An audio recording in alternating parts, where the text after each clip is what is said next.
don't define leadership, grow as a leader, or be the leader, somebody else on the team, somebody's time steps in, and they may not be doing it for the right reason, the right purpose. And that's where you have the, you know, somebody, the hygienist or the dental assistant who runs the office, but it's not for the bigger picture. So it's important to have somebody identified as the right leader.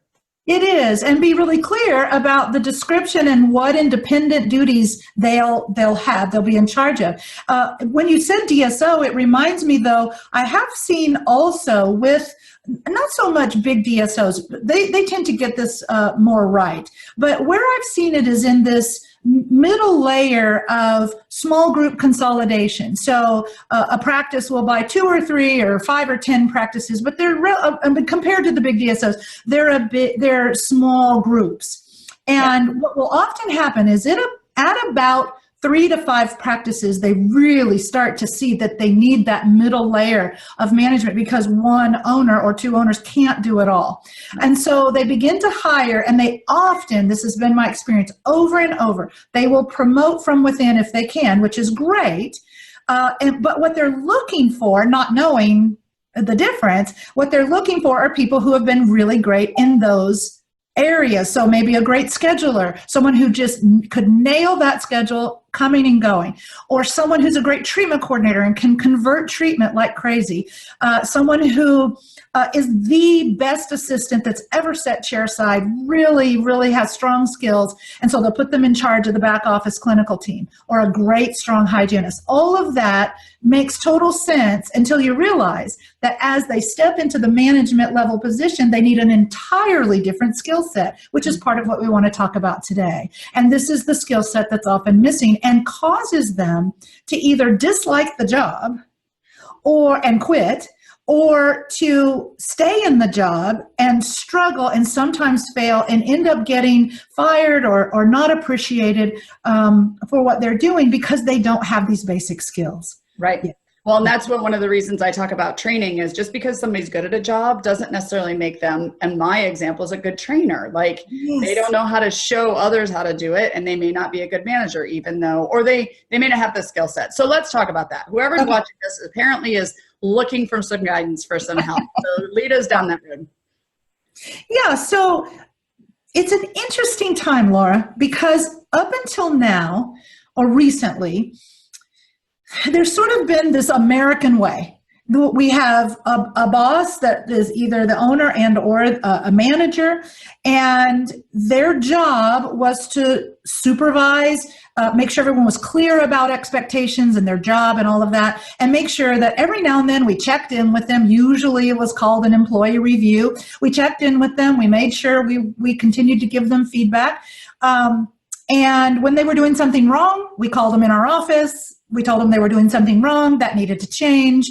If it kept going, we gave them some warnings. It's this very, nobody's really going to talk to you until you're doing something wrong. And then when you're doing something wrong, we're going to bring you into the office and we're going to scold you and we're going to tell you to do better.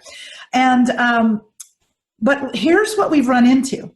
We've now inherited the largest workforce in the history of the world, the millennials, and the generations behind them. And so with that has come a whole new personality to the workforce. They want different things. They come from a different perspective. They see things differently. And if we take the lead from big corporations that have been at the cutting edge of this, I mean, high-tech corporations and larger businesses have already been, for years, have been accessing the talent in the millennial generation. And they've already found out and figured out how to interface with them to get the best from them. So if we learn from them, here's what we know. They do not supervise them much anymore. What they do is coach. And there's a difference. And so for managers in the dental space, what we can learn from that is what great counselors know. It's what great certified coaches learn to do. They go to school to learn how to coach people to do what we need them and want them to do as a mechanism to get what they individually want. And they do it through a series of open-ended questions rather than one sentence directives, closed sentence directives. Does that make sense? Yeah. So the first thing you have to embrace is that we have the workers we have, and there is some incredible talent in this millennial generation, I'm here to tell you. Incredible talent. Actually, there's probably office managers right now who are like, I'm a millennial. Yeah, right? exactly. Right. And so, exactly. I have millennials working for me. I don't know what I did without them. They are so creative. They are so, they're just driven. They brought a whole new energy to my business and for my clients. Mm-hmm. And so if we want to leverage that, we also have to meet them where they are. And what we know is they want a few things. They want flexibility when it's available and possible. And it's interesting to watch. I was just, Laura, at a huddle. It was the best huddle I've ever seen. Probably 40 people, several doctors, 40 people, probably a big group. And I came in and they were having, it's at 6:30 in the morning because they start at 7. So at 6:30 in the morning, downtown Sacramento, they have 40 people in this room.